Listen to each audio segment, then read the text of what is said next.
Moss knocks it down and tries the shot and scores the goal. Ernie Moss, 1-1. 16 minutes. I'm very, very pleased with it. I'm actually proud that supporters could have a part to play in the creation of a piece of artwork to mark the 139 years at Saltergate. Yes, I'm really pleased with how it's come out.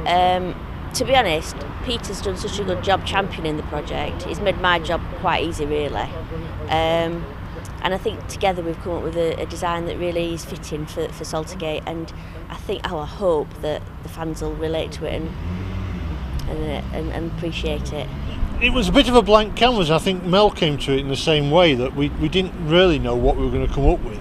It's just I hoped it would, have a fan's influence to it, that it would reflect the fact that the club had been saved by the fans, it had been first opened by fans, that more than anything, football clubs are the fans that are there year after year after year, and I think that has been realised.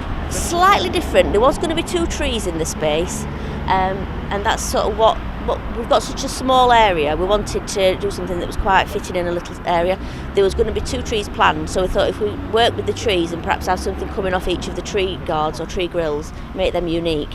So there was going to be another tree guard here, but there's a sewer underneath, so we couldn't put that tree in. But I still think it works really well, and I think it looks quite fitting in the space, and it's subtle and it's quite tasteful, I think. I thought it would be nice to have a multimedia aspect to the artwork, to make it more than just a lump of stone or whatever we came up with. So it was agreed early on that we would try and do some films linked to it that would have QR codes, which are the sort of 3D barcodes on them, so that you can take a smartphone, point it at the ground, pick up the code, and it'll play a short film. And although there are films on there now, they are temporary, because as we move towards our 150th anniversary, we can actually work on those films as supporters, as a club, as a community, and come up with something that really marks our 150th anniversary and the 139 years of that we spent here.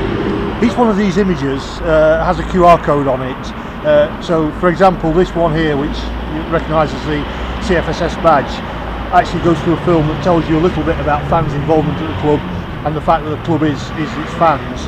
Well, each one's got a theme, so there's one about the club badges, there's one about the crowds, there's one about the big matches, and each one of those films starts from the actual image that's in the ground, tells you where that image came from, and tells you a little bit about crowds, about shirts, about our legends, about the fans and things like that. So each one's got a little bit of a story that we can expand on later. And here is Beaumont now, and Beaumont might just get in here. He has done, and Chesterfield are in the